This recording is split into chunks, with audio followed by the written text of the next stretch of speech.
Hello दोस्तों, हम पढ़ेंगे भारत में उपस्थित झीलों के बारे में। तो भारत में चूंकि नदियों की काफ़ी संख्या में नदियां यहाँ पे उपस्थित है, ठीक है, जिसमें हिमालयी नदी तंत्र है, प्रायद्वीपीय नदी तंत्र है। इसके अलावा हिमालय की जो बड़ी बड़ी हिमानियाँ हैं जहाँ पे काफ़ी पर्वतों पे बर्फ़ छाए हुए रहते हैं। तो इस प्रकार नदियों के द्वारा या बर्फ़ की हिमानियों के द्वारा विभिन्न प्रकार के झीलों का निर्माण किया जाता है और कुछ कुछ जो झीलें हैं कृत्रिम रूप से भी बनाए जाते हैं। तो इसी प्रकार भारत में झीलों की काफ़ी संख्या पाई जाती है। तो इन्हीं झीलों के बारे में हम यहाँ पे एक एक करके अध्ययन करेंगे। तो आइए चलते हैं। सबसे पहला है चिल्का झील, ठीक है। यह उड़ीसा में आपको देखने को मिलेगा। यह सबसे बड़ी, अगर भारत में देखें तो सबसे बड़े खारे पानी की झील है और यह झींगा उत्पादन के लिए प्रसिद्ध है, ठीक है। यहाँ पे झींगा मछली जो होती है उसके काफ़ी उत्पादन किया जाता है। आप यहाँ पे देख सकते हैं, ठीक है। यह चिल्का झील है। नेक्स्ट है कोलेरू, यह आंध्र प्रदेश में है, जो कि कृष्णा गोदावरी डेल्टा में इसका यहाँ पे आप देख सकते हैं, ठीक है। तो ये कृष्णा गोदावरी डेल्टा में यह कोलेरू झील स्थित है। यह ताजे पानी की झील है। नेक्स्ट है पुलिकट झील, यह जो है आंध्र प्रदेश और तमिलनाडु की सीमा पर स्थित है। तो आप यहाँ पे देख सकते हैं, ठीक है। आपको दिखाने का प्रयास करता हूँ मैं। यहाँ पे लेक पुलिकट है, ठीक है। ये छोटा सा जो है लेक पुलिकट यहाँ पे दिखाया गया है। तो ये खारे पानी की झील है और जो इसरो का लॉन्चिंग पैड है श्रीहरिकोटा में सतीश धवन अंतरिक्ष केंद्र, ये इसी पुलिकट झील के अंदर ही स्थित है, ठीक है। तो एक प्रकार से जो इसरो का जो एक लॉन्चिंग पैड है यहीं पे स्थित है। नेक्स्ट है उलर झील। उलर झील यहाँ पे आप देख सकते हैं। उलर झील जम्मू कश्मीर में जो झेलम नदी है, ठीक है। यहाँ पे झेलम नदी इस प्रकार यहाँ पर, तो इस वाले क्षेत्र में, श्रीनगर वाले क्षेत्र में यह झेलम की जो गोखुर झील है या झेलम के द्वारा, गोखुर झील क्या होता है थोड़ा समझ लेते हैं। एक प्रकार से जब नदी इस प्रकार से बहते रहती है, परंतु कुछ समय पश्चात नदी का बहाव कम होने की वजह से या उसका बहाव परिवर्तन की वजह से वह नदी जब इस साइड से बहने लगती है तो ये जो क्षेत्र छूट जाता है और यहाँ जल की मात्रा काफ़ी मात्रा में यहाँ पे जल भर जाता है। तो इसे गोखुर झील कहते हैं, ठीक है।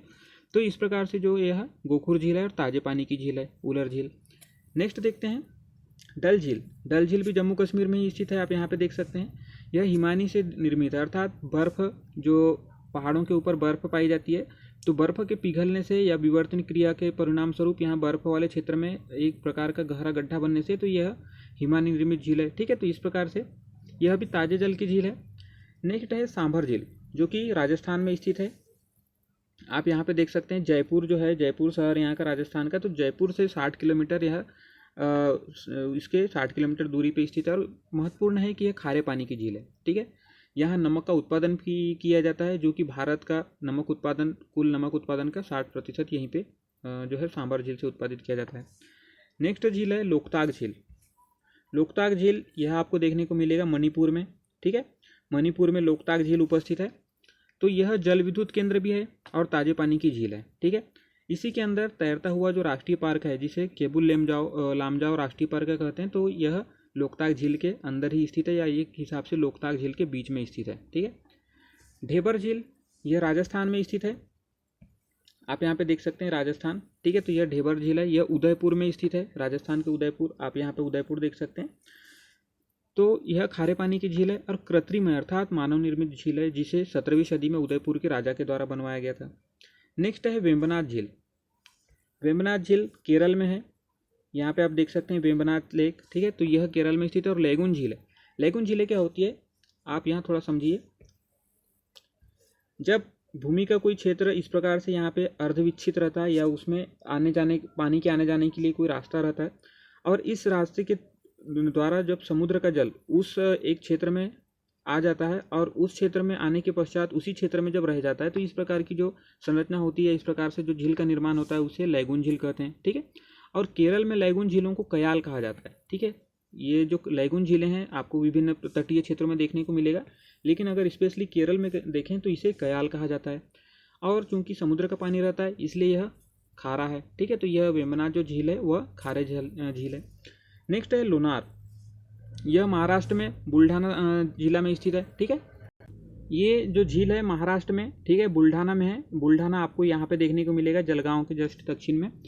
तो यह उल्कापात द्वारा निर्मित है, अर्थात जो आसमान से गिरता हुआ जो पत्थर होता है जिसे हम उल्कापिंड कहते हैं, तो उसके द्वारा यह झील का निर्माण किया गया है, ठीक है। नेक्स्ट है अष्टमुड़ी झील। यह केरल में स्थित है। आप यहाँ पे देख सकते हैं केरल। तो केरल के कोल्लम जिला में स्थित है। यह भी एक लैगून झील है, ठीक है। लेगुन जैसे हमने चर्चा की, जो समुद्र का जल किसी क्षेत्र में यहाँ पे प्रवेश कर जाता है तो वो लेगुन झील, इसे कयाल भी कहते हैं। इसकी झील की 8 शाखाएं हैं, ठीक है। यह रामसर समझौते के अंतर्गत आर्द्रभूमि के अंतर्गत भी आता है। रामसर समझौता आप यहाँ पे थोड़ा समझ लेते हैं। ईरान के अंदर रामसर नामक स्थान पे एक समझौता हुआ था जिसमें आर्द्रभूमि के संरक्षण के लिए बात हुई थी, ठीक है। ये वैश्विक एक प्रकार का संगठन है यहाँ पे रामसर समझौता के अंतर्गत जो चर्चाएं हुई। तो इस प्रकार से हर देश में या ऐसे स्थान जहाँ पे आर्द्रभूमि काफ़ी बड़े क्षेत्रफल में फैला हुआ रहता है और वहाँ पे जो विभिन्न जैव विविधता रहती है, तो उस सभी के संरक्षण के लिए यह समझौता किया गया था। तो अष्टमुड़ी जो झील है इसी प्रकार के समझौते के अंतर्गत, जो कि रामसर समझौता कहलाता है, उसके अंतर्गत ही की आर्द्रभूमि है, ठीक है। अब नेक्स्ट देखते हैं पुष्कर झील।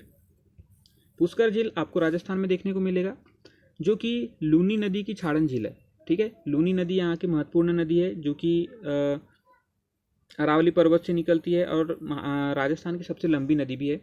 तो सॉरी, यहीं पे जो इसकी लूनी नदी की छाड़न झील है पुष्कर झील, और पुष्कर में ही ब्रह्मा जी का प्रसिद्ध मंदिर है, जो कि भारत में अगर देखा तो ब्रह्मा जी का केवल एक ही मंदिर पुष्कर में स्थित है, ठीक है।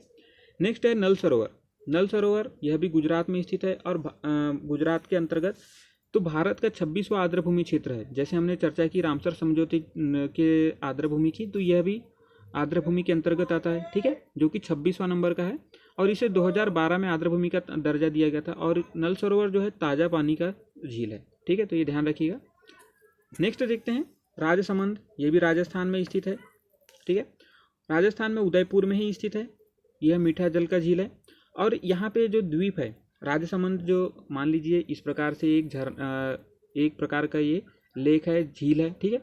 तो झील के बीच में यहाँ पर एक प्रकार से कुछ भूमि स्थिर है जहाँ पे खेती भी की जाती है, तो यह इस चीज़ के लिए भी काफ़ी प्रसिद्ध है, ठीक है, राजसमंद झील। नेक्स्ट है प्योंगयांत्से। प्योंगयांत्से आपको यहाँ पे देखने को मिलेगा जम्मू कश्मीर में क्षेत्र में, देख सकते हैं आप यहाँ पे। तो ये जो है भारत तिब्बत मार्ग पे स्थित है, जैसा कि यहाँ पे दिख रहा है। भारत में इसका इतना क्षेत्र भारत में है और ये क्षेत्र पूरा तिब्बत में स्थित है, ठीक है। और जो चीन के साथ में हमारी लाइन ऑफ एक्चुअल कंट्रोल है, यहाँ पे चीन के द्वारा जो कब्जा कर लिया गया जो क्षेत्र है हमारा, तो उस वाले क्षेत्र में स्थित है। तो यह चूंकि 1/3 भाग भारत में है और शेष भाग यहाँ पे आप देख सकते हैं चीन में है या तिब्बत वाले क्षेत्र में, इसलिए इस झील में अगर हमें जाना है तो आंतरिक परमिट की आवश्यकता होती है, ठीक है। तो ये प्योंगयांत्से झील हुआ जो कि लद्दाख वाले क्षेत्र में पड़ता है। नेक्स्ट है चोल्यामू, ठीक है, ये सिक्किम में है। आप यहाँ पे सिक्किम देख सकते हैं, थोड़ा सा इस प्रकार से देख सकते हैं। तो सिक्किम नॉर्थ ईस्ट का एक राज्य है। तो यहाँ पे चोल्यामू सिक्किम में स्थित और 18,000 फीट की ऊंचाई पर स्थित है, ठीक है। और यह 18,000 फीट पर ऊंचाई होने की वजह से भारत में सर्वाधिक ऊंचा झील है ये, ठीक है। यहीं से तीस्ता नदी का उद्गम हुआ है, जो तीस्ता नदी पश्चिम बंगाल से होते हुए बांग्लादेश में जाकर गिरती है। तो ये तीस्ता नदी चोल्यामू ग्लेशियर या चोल्यामू लेक या चोल्यामू कहना चाहिए झील से ही निकलती है, ठीक है। धोक्याला दर्रा जो कि भारत से चीन जाने का मार्ग है, तो वो इसी के बगल में स्थित है या इसी के पास में स्थित है। नेक्स्ट देखते हैं चंबराबक्कलम। चंबराबक्कलम जो है ये तमिलनाडु में है। आप यहाँ पे तमिलनाडु देख सकते हैं। तो तमिलनाडु में चेन्नई से 40 किलोमीटर दूर, ये जो चेन्नई इसकी राजधानी है तमिलनाडु की, इसके 40 किलोमीटर दक्षिण में यहाँ पे आपको चंबराबक्कलम नामक यहाँ पे झील देखने को मिलेगा।